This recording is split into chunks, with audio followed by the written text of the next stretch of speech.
Magandang gabi po sa ating lahat.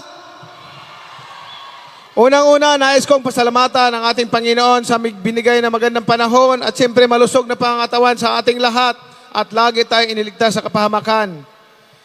Magandang gabi, Tacloban! Magandang gabi, Leyte! Maalala ko po noong panahon ng Yolanda, nagpunta po ako dito sa inyong lugar at natulog po ko sa tent kasama ang mga pamilya na nasalanta ng bagyong Yolanda. Kung maalala nyo po, yung mga pamilya na nakausap ko pa, nagkamay lang kami kumain sa tent lang. Nandito po kami at nakakalungkot yung pangyayaring yun at ang dami pong nasawing buhay. At ang inyong lingkod, naghatid ng tulong dito, suporta sa ating mga kababayan. And ngayon, nakita ko na naka-recover na ang mga Tacloban, ang mga taga-Leyte galing sa hagupit ng Yolanda. Ako po ay tumatakbo muli, magbabalik sa Senado sa inyong tulong dahil ipagpatuloy ko ang aking laban para sa mga mahihirap.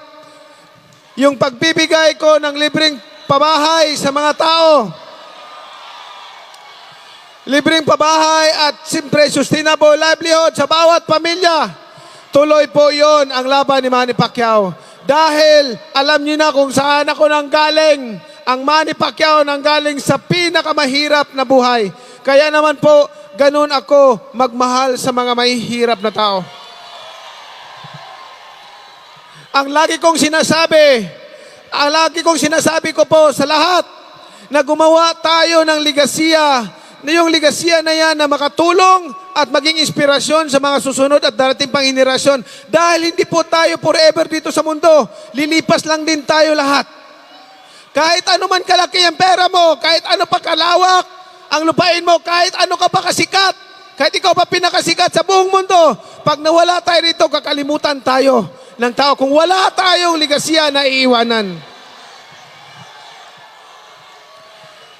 Kaya mga kababayan ko, ako'y nakikiusap sa inyo na tayo po ay magkaisa para tayo ay panalanginan ng ating Panginoon, ibibless ng Panginoon na maging maayos ang lahat, ang ating bansa umunlad at ang bawat Pilipino aasinso. Dahil dito po sa grupo ng Alyansa po, kaming lahat, 12, titiyakin po namin na walang Pilipino na maiiwan. Walang Pilipino na mahirap na maiiwan. Yan po ang aking programa para sa inyong lahat. Tandaan nyo po, mga kababayan ko, kahit ano mangyari, mahal na mahal po kayo ni Manny Pacquiao. Ito ang inyong ninong. Ito ang inyong ninong na tutulong sa bawat Pilipinong naghihirap. Maraming salamat po. Number 50 po sa balota. Thank you. Good evening.